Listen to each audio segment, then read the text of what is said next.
$100 Million Money Models, the training on how to make money. We're going to be covering all of this stuff in the next few hours together. You'll also notice that some of these things correspond with the chapters of the book, $100 Million Money Models.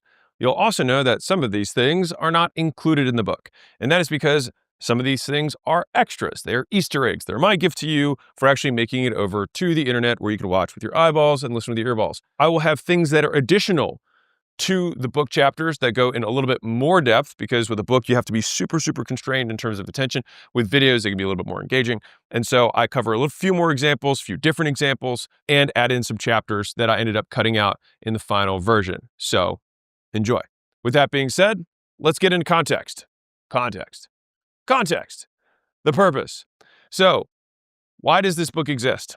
The $100 Million Offers books answered the first question, what do I sell? Because if you have nothing to sell, there's nothing you can do. Now, from there, once you have something to sell, you need somebody to sell it to, because you still can't get money unless you have a person who gives you that money. Great. $100 Million Leads answer that question, which is how to get strangers to want to buy your stuff, which the subtitle of that is advertising, and the core 4 and lead getters and all the things we go into in that book. So why does Money Models exist? Well, Money Models exist between both of these books, which is how to monetize. If you have something to sell, and then you have people to sell it to, then you have okay, well, how do I get them to give me money? How do I get them to buy more stuff from me? How do I actually make a profit from this? And how do I profitably advertise in order to let even more people know? All of those questions were answered in this book. And to give you a little bit of backstory on this really quickly, I wrote this book first. And it was because this was my cookbook for making money. This was all the tricks that I knew about making a business make more money. But then I was like, okay, I can't wait to release this thing. And then I realized, oh shoot, unless they know how to advertise, they're not gonna be able to use any of the stuff in this book. So I was like, okay, I gotta start writing this book on leads and advertising. And as I was writing this book on leads and advertising, I was like, oh crap, if they don't have anything to advertise, they're not gonna be able to use this book. So then I had to write leads. So I ended up having to write 2 books in order to get to this third book in the trilogy, which I'm excited to share with you now. So why do I write these books?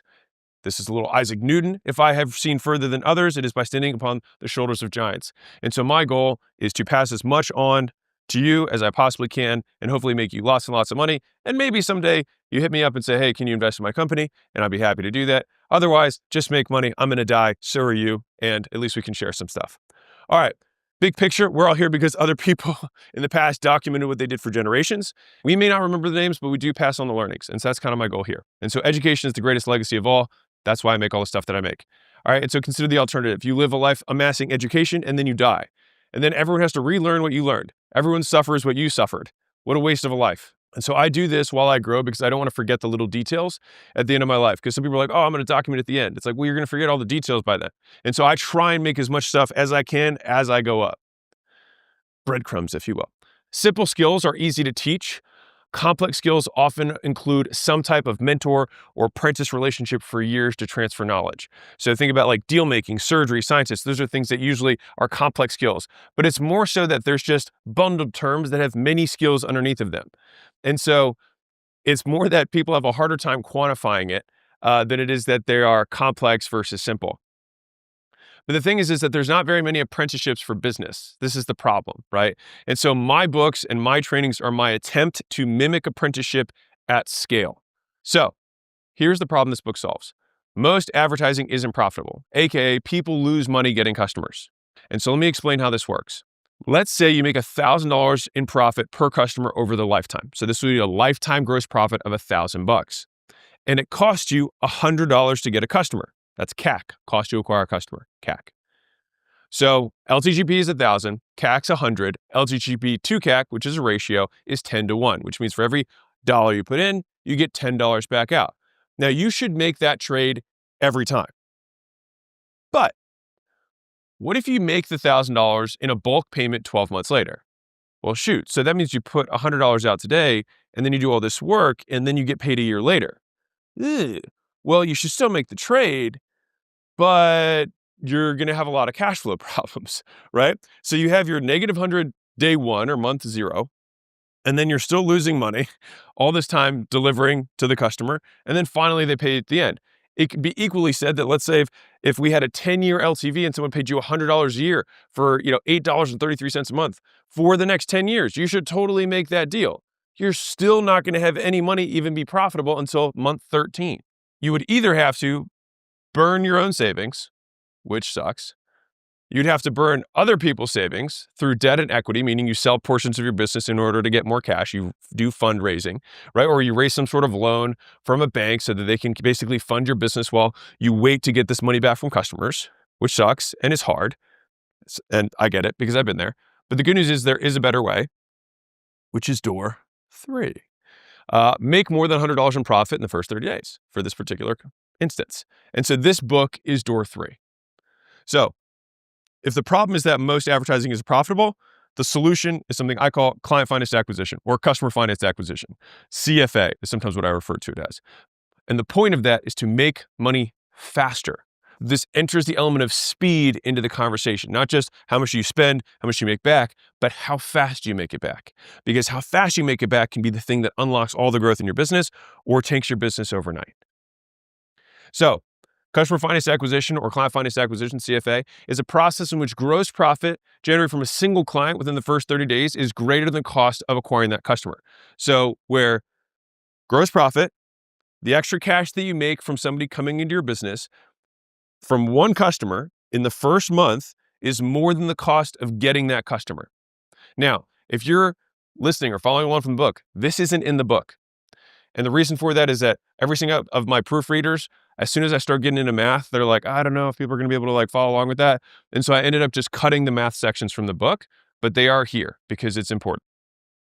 So the purpose of this is to accomplish customer finance acquisition. So here's a quick story for you. So let me tell you how this all started. So this is me when I signed my first lease at $5,000 a month. That's me not knowing what I was doing. And this is where I slept. And that's my really fancy equipment that I was able to afford.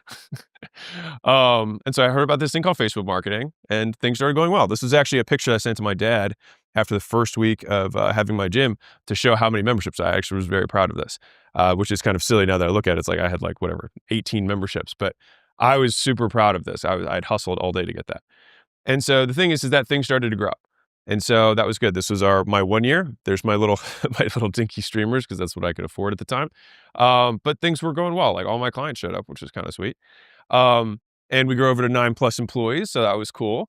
And I started to feel like I had it figured out. I was like, I'm a businessman. And then of course, Facebook slaps me and they 5X my cost per lead. And so what was once a money, torrential hurricane or downpour turned into the Sahara Desert or whatever desert this is. And all I could think about was, having to call my dad and say, I'm a failure. This actually didn't work. I didn't really know what I was doing. And that would have sucked, right? And so all I could think about was how can I afford to pay for more leads, right? The business worked, everything was fine. So my cost per lead went up.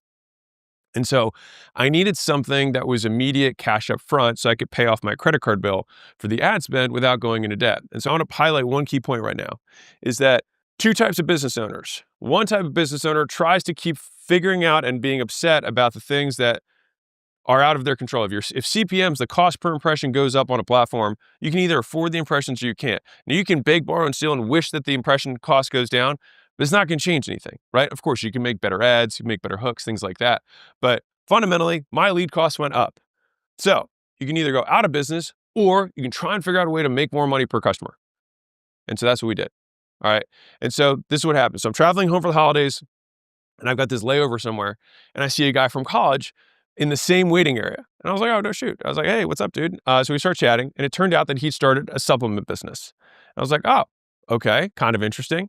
And so I was like, hey, so how much do you make a month from your supplement company? He's like, well, I got 2 locations. One does about 80,000 a month. The other is 130,000 a month. And I was like, a month? It's like selling supplements? And, and I was like, hold on. I was like, if this guy can make an extra 80,000 a month selling supplement without any members, I got a gym. He has no gym. I've got a gym with members. He doesn't have members. I was like, I can definitely sell 20 grand a month with my members just to cover my costs. And so I put an order for supplements to resell at my gym. And at first, of course, no one bought until one day I was able to make a sale. And then from that day going forward, I began selling $200 per person in supplements. So about $100 in profit. And that $100 offset my cost of getting a new member in the door. And so I used to have to spend money to get the person in the door and then sell them stuff and then wait to get, recruit membership costs, et cetera. But here with the supplements, I could sell them supplements up front and I made my cost to get the customer back. All right. So I was able to start spending way more money on ads again because it paid for my advertising. And so it made all the new members and the cash they paid free, which is sweet. And so the moral is that I made another offer. And when I made another offer, I made more money. And so the outcome was I was able to get paid to get new customers. And I'll say that again. I was able to get paid to get new customers. So most people pay to get customers. I was getting paid to grow. And so my gyms grew. And so over time, I continued to get better and better at recombining the way I charged and structured my client journey to make more money than my competitors. And so I went from making like 4 to 5 to 1 to making 31 and up. So like every dollar I put in, I would get $30, $40 back on my marketing. And I'll show you how I did it. All right. So I eventually took that multi-step money model and licensed everything about it to 5,000 plus locations. And that's what became Gym Launch. And the average return on ad spend in the first 30 days across all those gyms, all right, not including memberships, to this day is 4 to 1. And that's upfront. That doesn't include membership. So that's not a true LTV to CAC ratio. I'm saying that's the upfront cash they collect in the first 30 days from customers. They still have the whole membership on the back. And so that's what I'm going to break down for you in this training, all right, which is exactly how to do that at any business, which is build a money model that allows you to never use your own money to get customers again. All right, that means that you're no longer constrained by how much capital you have, who you know, what your bank lending terms are. It's just about what you can design in terms of how you build your money model so that you can use other people's money, not banks, but your other customers' money to finance your growth. So that was my quick story. All right. And we have given you context. Now we begin. How businesses make money.